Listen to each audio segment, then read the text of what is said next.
सोच से, दुर्बुद्धि के कारण हम अन्य कोई तरीका अपनाएंगे, कोई चोरी करेगा, कोई मिलावट करेगा, कोई रिश्वतखोरी करेगा, तो उसका दुष्परिणाम उसको भोगना पड़ेगा और पैसा रहेगा नहीं, क्योंकि उसकी किस्मत में वो है नहीं। उसका कारण कुछ भी बनो, कोई चोरी हो जावे, कोई बालक घर का सदस्य रोगी हो जावे जिसमें लाखों रुपए लग जावे, या कोई और अन्य हानि हो करके पैसा वहीं उतना ही रहेगा जो उसके मस्तिष्क में लिखा है, और जो अन्य तरीके से, अव्यवहारिक तरीके से जो धन कमाएगा, उसके इकट्ठा करने में, संग्रह करने में जो पाप इकट्ठे हुए हैं वो उसके पास शेष रह जाएंगे, वो पैसा नहीं रहेगा। ये आप सोच लेना। यदि इस भक्ति मार्ग पर आपने आगे चलना है, परमात्मा के विधान पर कदम पे कदम रख के चलना, फिर आप देखना आपको कितनी सफलता मिलेगी।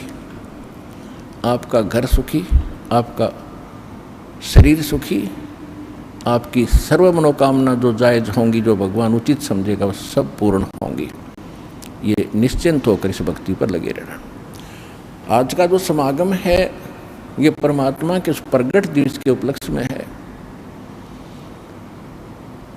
जो परमेश्वर स्वयं सतलोक से चलकर आते हैं, सहशरीर आते हैं भगवान, और सहशरीर फिर पूरा काम अपना करके वो सहशरीर चले जाते हैं।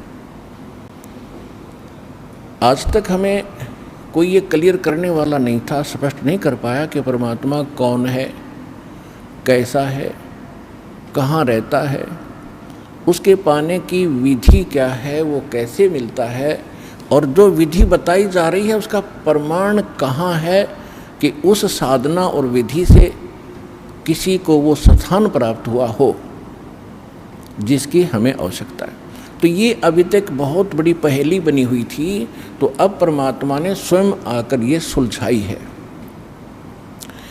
वैसे तो परमात्मा परमेश्वर कबीर जी चारों युगों में आते हैं।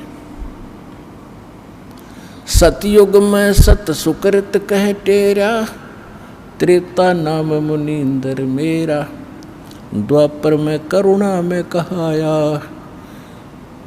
कलयुग नाम कबीर दराया।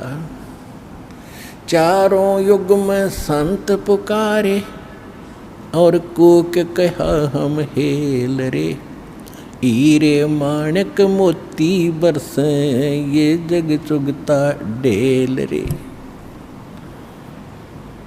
परमेश्वर कबीर जी बता